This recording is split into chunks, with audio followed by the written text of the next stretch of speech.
Irmãos, para que mais uma vez abramos as nossas Bíblias, aí quero chamá-los para lermos em Neemias, no capítulo 4.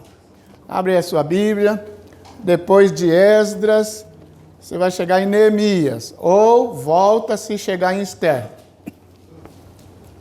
Esdras, aí você vai chegar em Neemias. Se chegou em Esther, volte para Esdras, para Neemias. Neemias capítulo 4, nós leremos daqui 2 versículos e a partir deles vamos meditar um pouco. Já foi apresentada aos irmãos, o pastor já falou ligeiramente a esposa, mas ali está a minha esposa. Eu tenho dito: alguém, como é a sua esposa? Simplesmente a mulher mais linda. Aquela ali é a minha esposa, né? A mulher mais linda que os meus olhos já viram.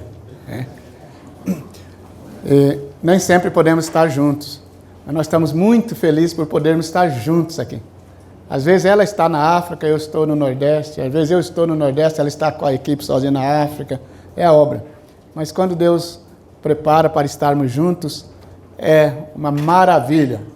Então, encoraje os irmãos, onde forem, sempre que puderem, levem as vossas esposas, especialmente na obra do Senhor. Sempre que puderem, levem a sua companheira, porque elas nos ajudam sobremaneira nesta obra. Sobremaneira. Todos encontramos Neemias, amém? Capítulo 4, vamos ler então 2 versículos, 19 e o 20. Neemias, capítulo 4, nos versos 19 e 20. Eu vou lendo onde eu paro, os irmãos continuem todos juntos, entendido? Ok? Versículo 19. E disse eu aos nobres e aos magistrados e ao resto do povo. O que ele disse? Grande. E nós, longe, o 20. No lugar onde ouvirdes o som da buzina, ali, o nosso Deus, o nosso Deus, o nosso Deus, que o Senhor nos abençoe, pastor. Mais uma vez. Queridos, o nosso tema, escolhido aqui por São Tomé, gostamos muito quando nos passaram lá o tema. Unidos na missão. Unidos na missão. Unidos na missão. Ok. Tá? Aqui essas fileiras. Unidos na missão. Mais uma vez. Unidos na missão. Isso, com convicção mesmo. Ali. Unidos na missão. Convictos mesmo. Unidos na missão. Pronto, todos agora tremer. Unidos na missão. Glória a Deus. Unidos na missão é o nosso tema. Vou dar uma introdução dos versículos lidos, mas peço que acompanhe bem, porque depois vou concluir com os mesmos. Uma pequena introdução, depois vamos dar o desenvolvimento na fala e na conclusão voltarei aqui na abertura. Então aqui está Neemias em uma missão. A missão dele era de reconstruir os muros. Isso é muito conhecido. Reconstruir os muros de Jerusalém que estavam lá, as portas queimadas a fogo, os muros ruídos, e Deus o leva ali. Usou de várias maneiras lá no seu trabalho, junto ao rei, e finalmente aqui está Neemias com uma missão de reconstruir os muros de Jerusalém.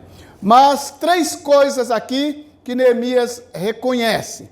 Primeiro reconhecimento de Neemias foi a respeito do tamanho daquela obra, qual nós chamamos missão aqui. o tamanho e a extensão da missão. Ele entendeu que a missão era grande. Grande. E era também extensa. Grande e extensa é a obra. Ele percebeu isso. Ligeiramente estávamos conversando ali com o reverendo Saque, o reverendo Iata, rapidinho nós conversando e falando isso. Oh, meu Deus, quantos desafios, quantas necessidades, Grande e extensa é a obra. A igreja deve estar atenta ao que é para fazer. Segundo o reconhecimento de Neemias, foi das falhas dos trabalhadores daquela obra. Se eram trabalhadores da obra, podemos chamá-los de obreiros. Podemos chamá-los de obreiros. Ele reconheceu que havia uma falha entre os obreiros. Grande e extensa é a obra, mas nós estamos separados, apartados um dos outros, longe um dos outros. Ele reconheceu a falha, viu a extensão, a grandeza da obra e observou bem, epa, há uma falha aqui.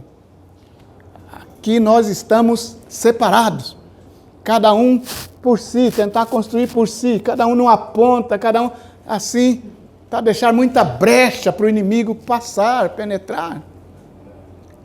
Reconheceu a grandeza e a extensão da obra, reconheceu as falhas dos trabalhadores, estavam apartados, longe um dos outros, e o terceiro reconhecimento, a necessidade de corrigir aquela falha. A necessidade de corrigir aquela falha. Qual foi a solução que ele entendeu para corrigir? Ajuntai-vos e Deus pelejará por nós. Ajuntai-vos e Deus pelejará por nós. Ele reconheceu todas estas necessidades da obra. Ok, depois vamos concluir com isso, mas unidos na missão. Lanço uma pergunta para que pensemos. Um dos problemas que a igreja se move a conta-gotas, como se diz, lentamente. Conta-gota é aquele remedinho que vai pingando, né? Tem. Aí demora um pouquinho, vai a conta-gotas. Enquanto isso, o inimigo vai como um furacão, destruindo, matando, roubando, fazendo a obra dele. E a igreja fica a conta-gotas. Às vezes sempre chegando atrasado. Por quê? Falta do entendimento. Aquilo que Paulo nos chama a atenção. Transformai-vos pela renovação da vossa mente, do vosso entendimento. Amém. Entendermos como Neemias entendeu a realidade da obra a qual lhe era de responsabilidade fazer. Que missão é esta na qual devemos estar unidos? Unidos na missão. Que missão é esta na qual devemos estar unidos? Pergunte o irmão aí do lado, rapidinho, que missão é esta? Que missão é esta? Ok? Que missão é esta?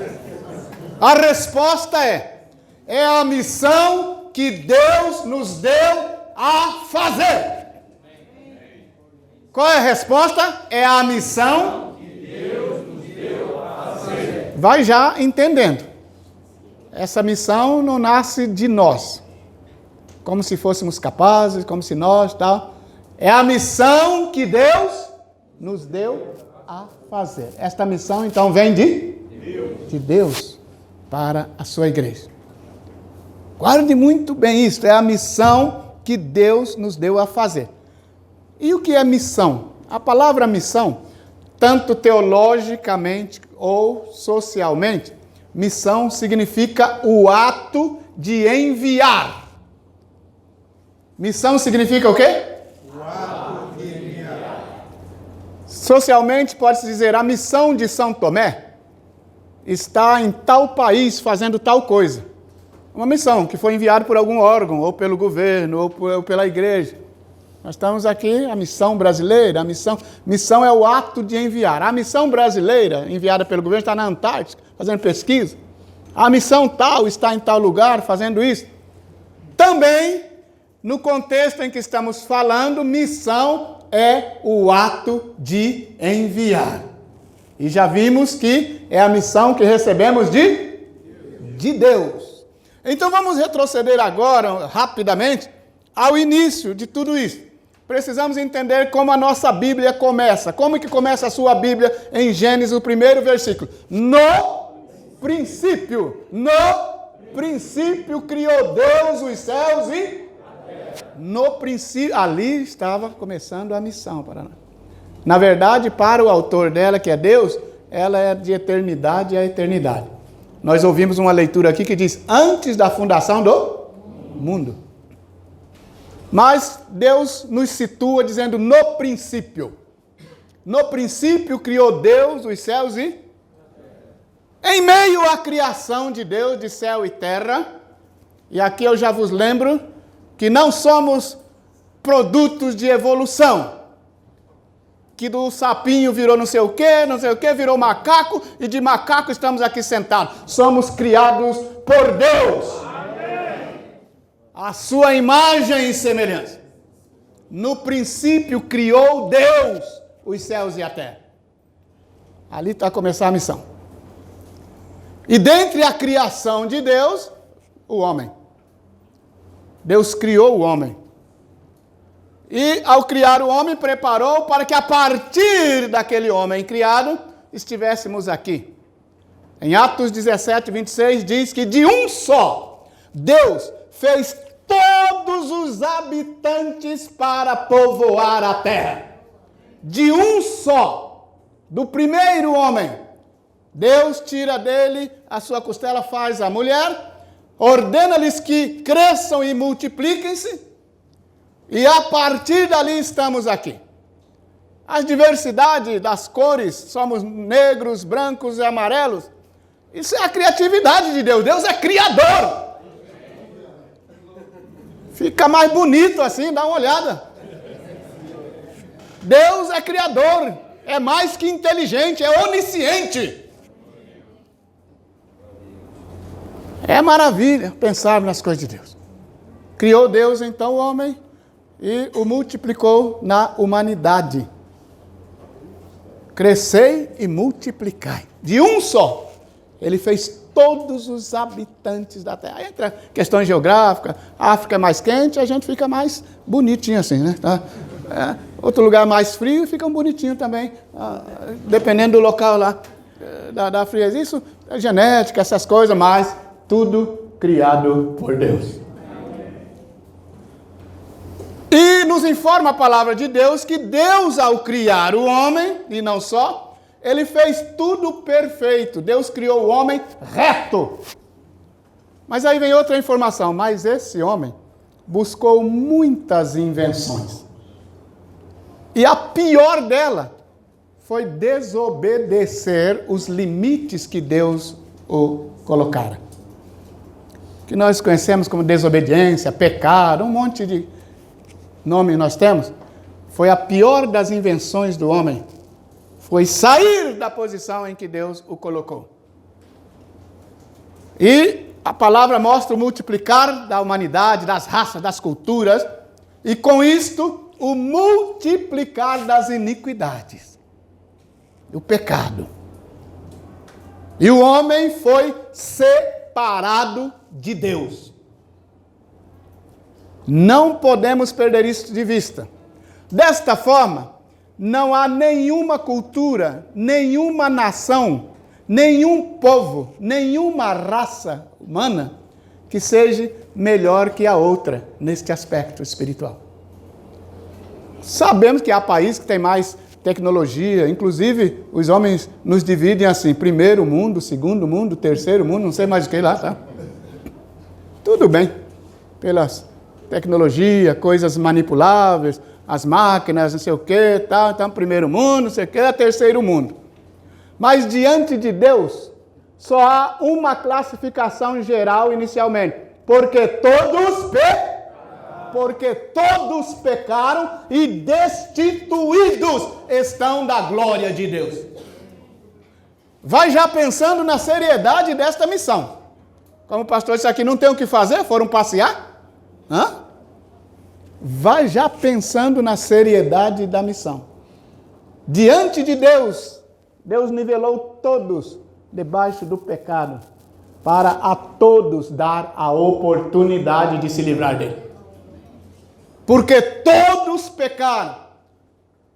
Os africanos pecaram, os americanos pecaram, os europeus pecaram, os asiáticos pecaram, tá?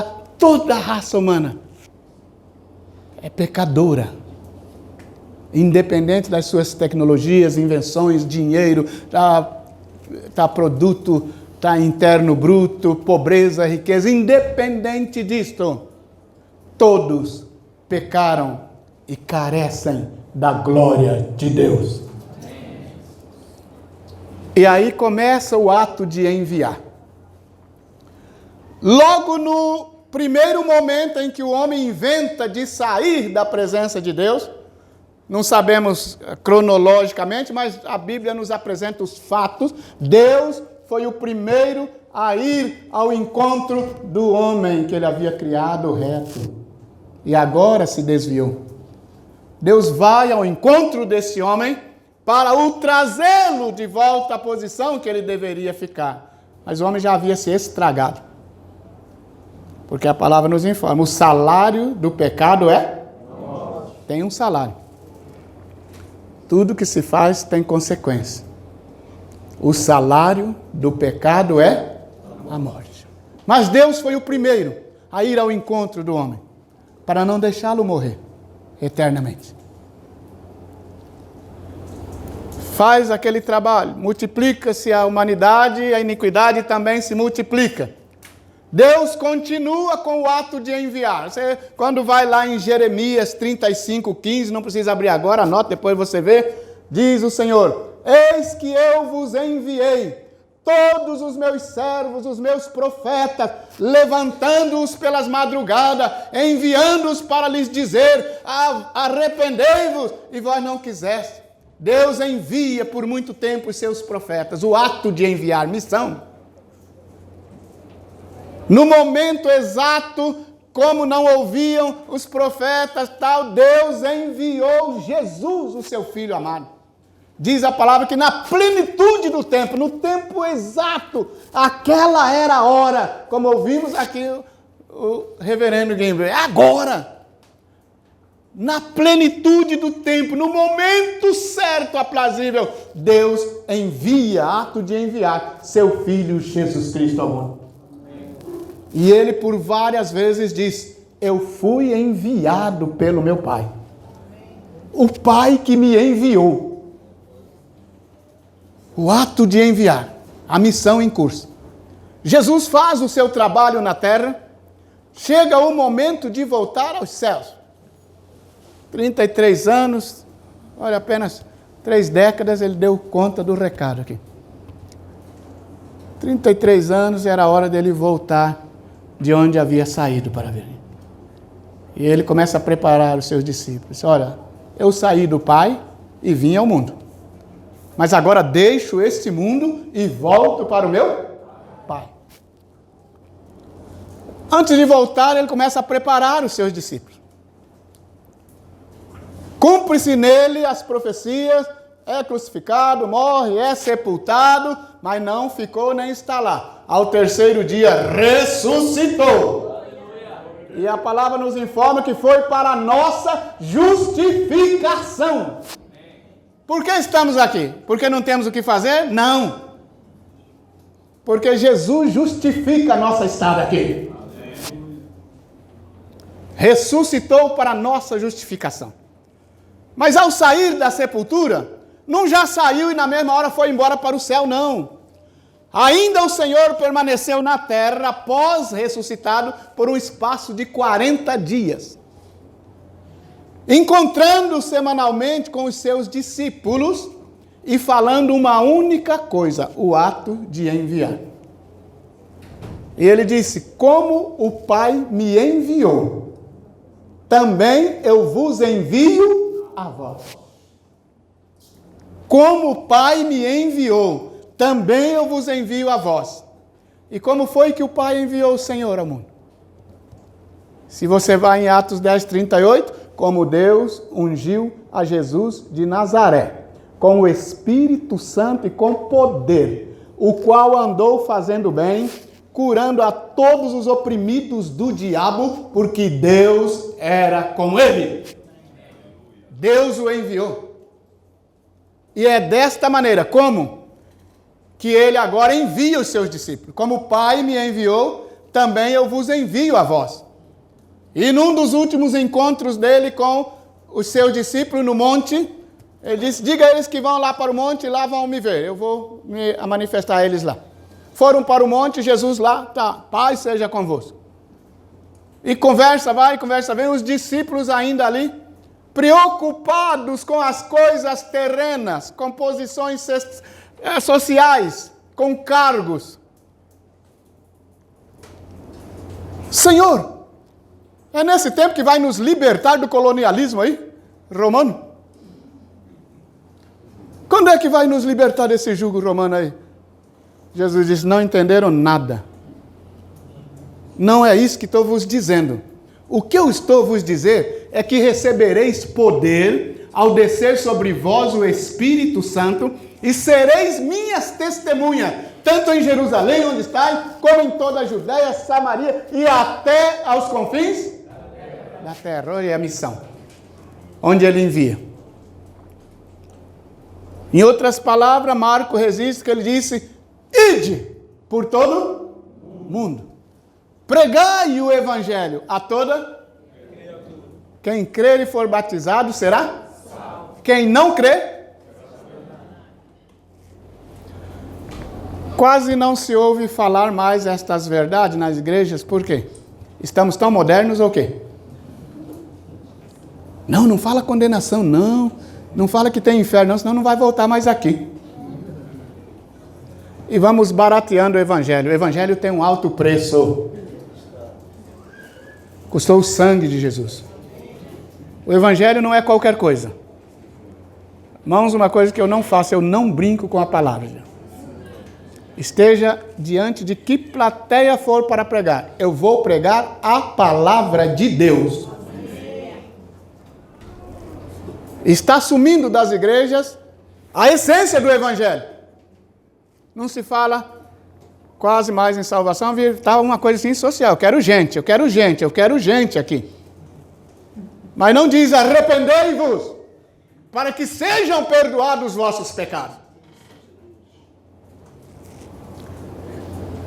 Evangelho que não tem arrependimento não é evangelho. Porque evangelho é o poder de Deus para a salvação de todo aquele que crê, quer judeu, quer grego.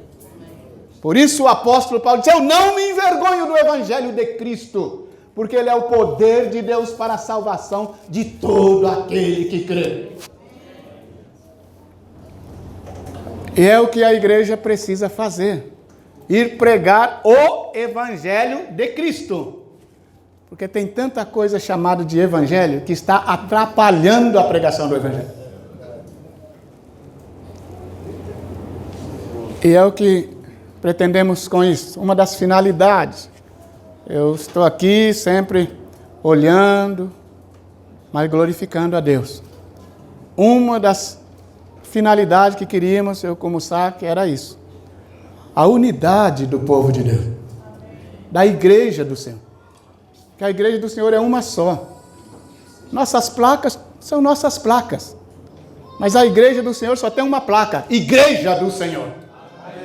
Foi por isso que Jesus disse, eu edificarei o quê? A Batista, a Assembleia, a Luz para as Nações? Foi isso que ele disse?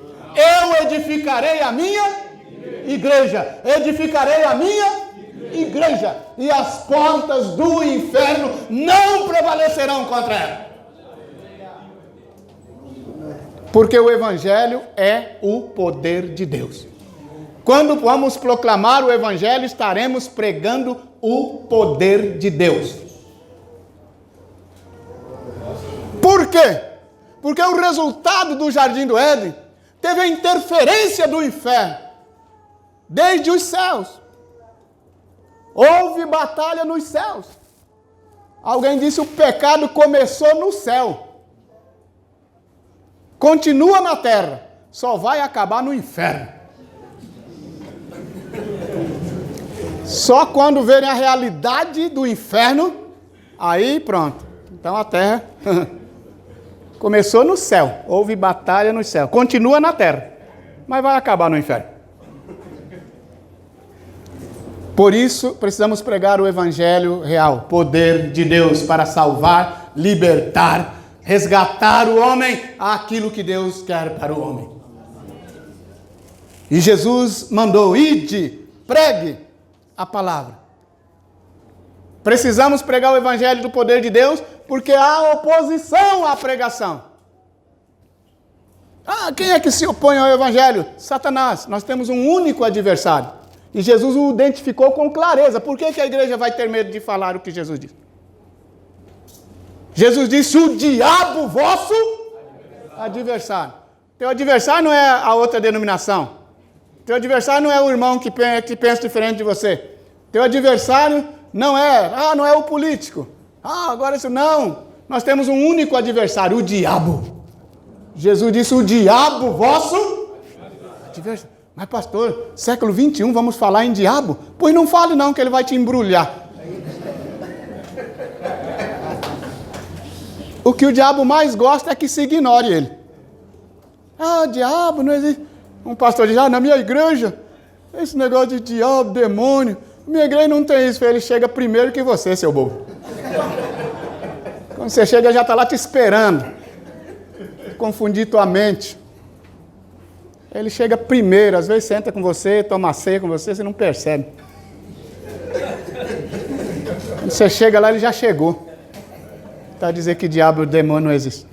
Prega no seu lugar. Diabo. O poder de Deus, o evangelho. E é isso que queremos resgatar. Precisamos resgatar isso. Foi isso que Deus enviou os seus obreiros à sua igreja. Ide, mas eu irei convosco. Olha a importância. Vocês não irão sós. Eu estarei convosco todos os dias até a consumação dos séculos. Amém. É verdade a doutrina da onipresença. Deus está em todo lugar, tal. Mas este versículo, eu estarei convosco, foi dado para missões, para a igreja que faz missões. Amém. O Senhor disse: pode ir, mas vocês não irão sozinhos, porque sozinhos não conseguiríamos. Mas ele disse: eu estarei convosco todos os dias até a consumação do século, até quando ele mesmo volta e leva esta igreja para estar consigo mesmo. Amém. Ele estará conosco. Por isso vamos, meus amados irmãos de língua portuguesa, vamos. O Senhor está aqui conosco. Por causa do que estamos fazendo, Pai. O Senhor está aqui conosco.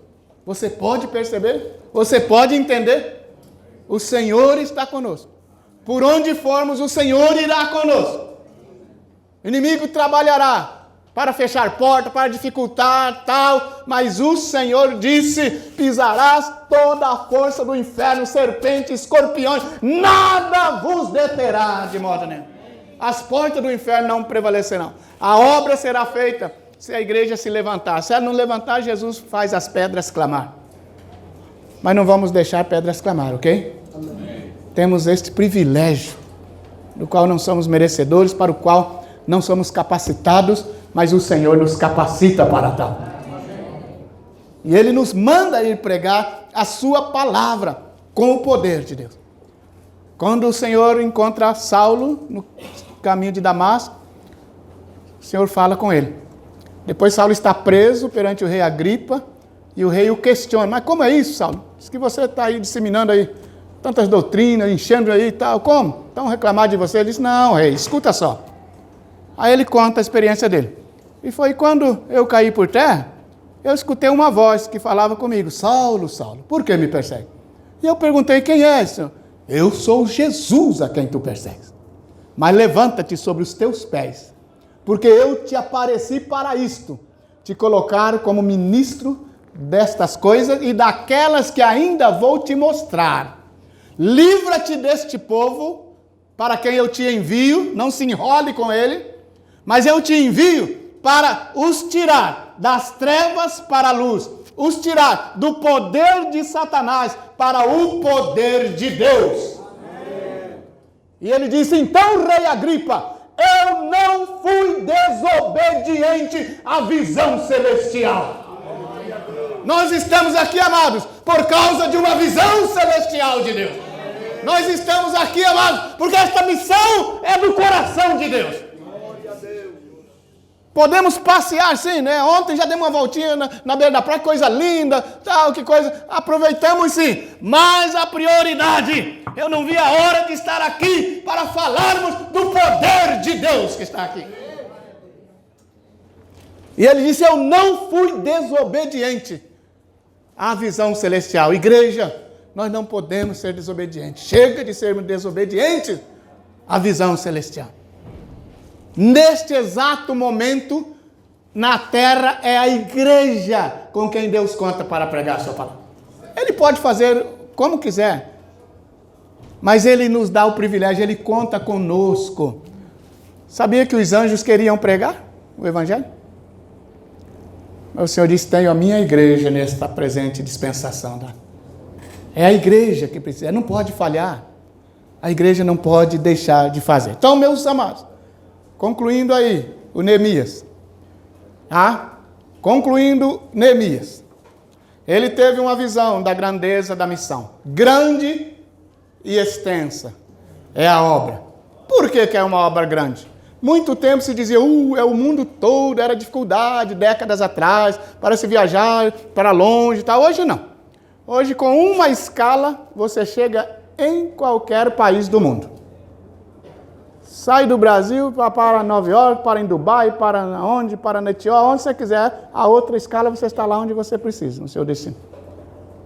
Com uma escala. Cada vez que estou voando, agradeço. Deus, muito obrigado por dar entendimento ao homem fazer esse avião para eu andar na tua obra.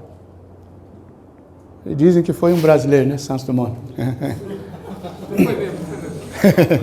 Então, agradeço sempre que estou nos aviões. Não há por que não ir?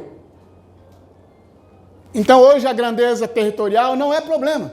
Os Boeing cortam os céus, os oceanos para tudo que é lado. Não há problema quanto à distância.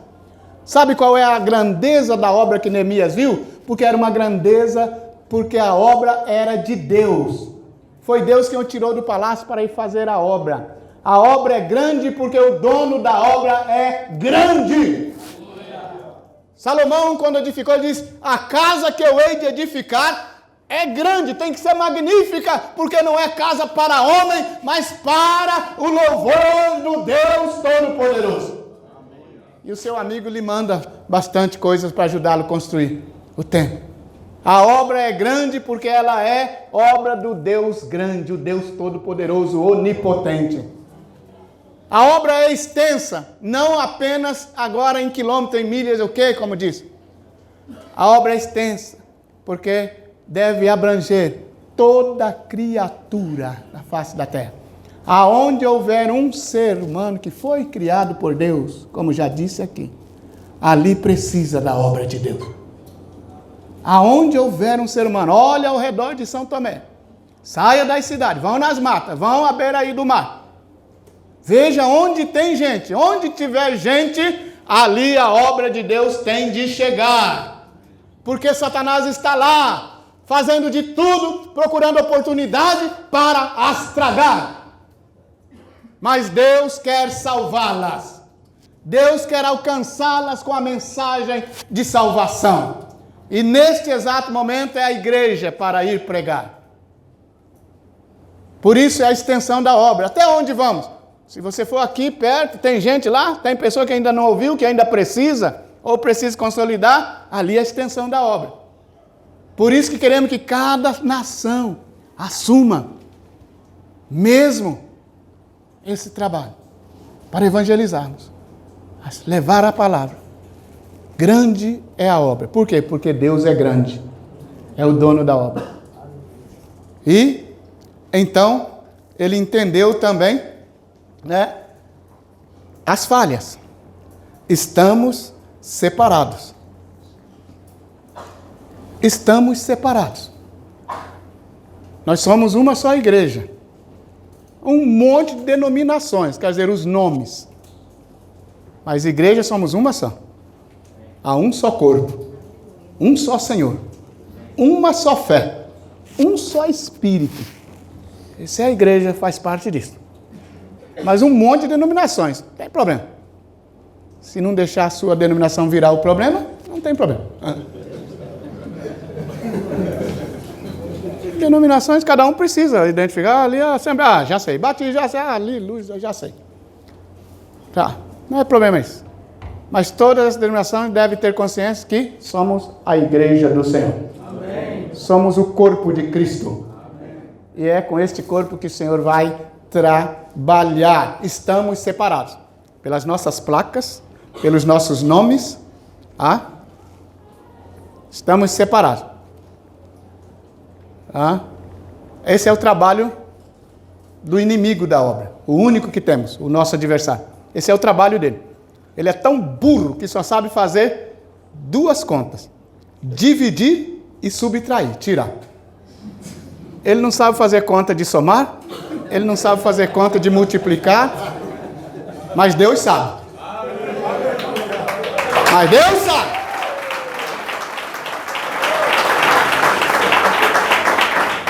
E a igreja crescia e se multiplicava no poder de Deus. E o Senhor acrescentava cada dia os que iam sendo salvos na igreja. Deus sabe fazer a conta aumentar. Deus sabe multiplicar a conta. Mas o inimigo só sabe fazer duas contas: dividir e tirar.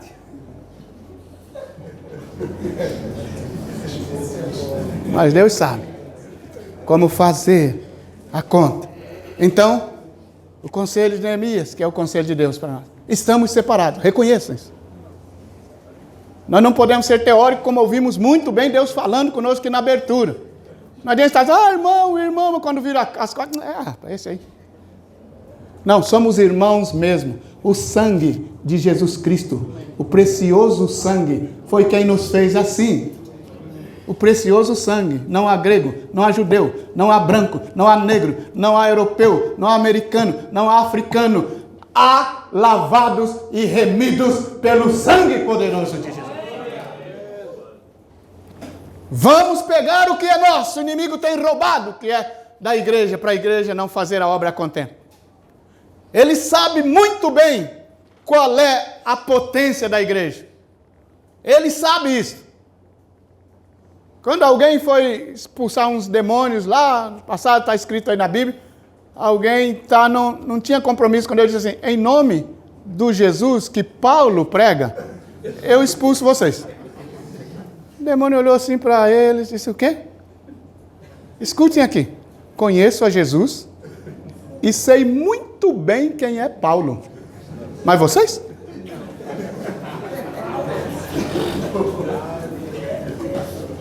Satanás sabe quem é Deus. Satanás sabe quem é a igreja de verdade.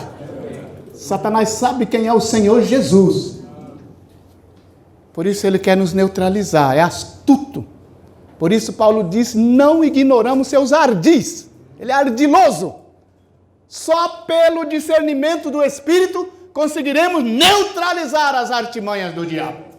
Só pelo discernimento do Espírito. Pode trazer toda a filosofia do mundo, não consegue. Pode trazer ciência da terra, não consegue. Aliás, filosofia não tem resposta nem para si mesma. Ela tem pergunta, mas não tem resposta. Mas teologia tem pergunta e resposta. Amém. Quer saber de onde vieste? Não é macaco, está aqui. No princípio, criou Deus os céus e a terra. Quer saber para onde vais? Só tem dois caminhos. Um te leva para o abismo, mas outro te leva ao paraíso. Você deve decidir para onde quer ir. Para que a pessoa decida, temos de ir lhes apresentar esses dois caminhos. Caminho da vida e o caminho da morte. Como diz a palavra: coloco diante de vós a vida e a morte. Escolha, pois, a vida para que vivas. É trabalho da igreja. Deu para entender a importância do trabalho? Amém. Será que justifica ficarmos parados? Se não vamos, por quê? Porque não entendemos. Irmãos, quando a igreja entende, deixa o Espírito abrir mesmo. Veja só, os discípulos andaram com Jesus o tempo todo. Só na última etapa que Jesus teve que dizer assim, e Lucas escreveu, abriu-lhes o entendimento para compreenderem as Escrituras. E depois lhes ordenou, não vão ainda, fiquem em Jerusalém, até que lá do alto sejam revestidos do poder, então aí podeis ir. E aí disse, abriu-lhes o entendimento. Não entendiam. Andando com o Senhor, quanto estamos dentro das igrejas, não entenderam. Não sai para nada, não entendeu. Mas havemos de sair daqui dizendo, Senhor, eis-me aqui, nós iremos. Mas iremos juntos, unidos como corpo. Um orando pelo outro, encorajando uns aos outros, considerando uns aos outros, entendendo a missão, glorificando a Deus. Se Deus está abençoar o ministério ali do teu lado, Deus, graças te dou, porque você também está sendo abençoado. Converteu uma alma naquela igreja, é na tua igreja, você faz parte da igreja de Cristo. Temos que glorificar a Deus pelo que Deus está fazendo, onde Ele quiser fazer. E assim nos unirmos à força. Se assim o fizermos, as portas do inferno não prevalecerão contra a igreja. É o poder de Deus na terra. A igreja. É o poder de Deus. É a solução para o mundo. É a igreja que vai pregar o Evangelho. É a igreja do Senhor Jesus. Que nós saiamos daqui realmente consolidando este tema. Unidos na missão. Unidos na missão. Se os irmãos fizerem isto, São Tomé voará o vosso nome até aos confins da terra. Muitos virão do Ocidente e do Oriente para ver o que está a se passar em São Tomé e em cada uma das nações aqui representadas. Que Deus nos abençoe. Estejamos unidos nesta missão.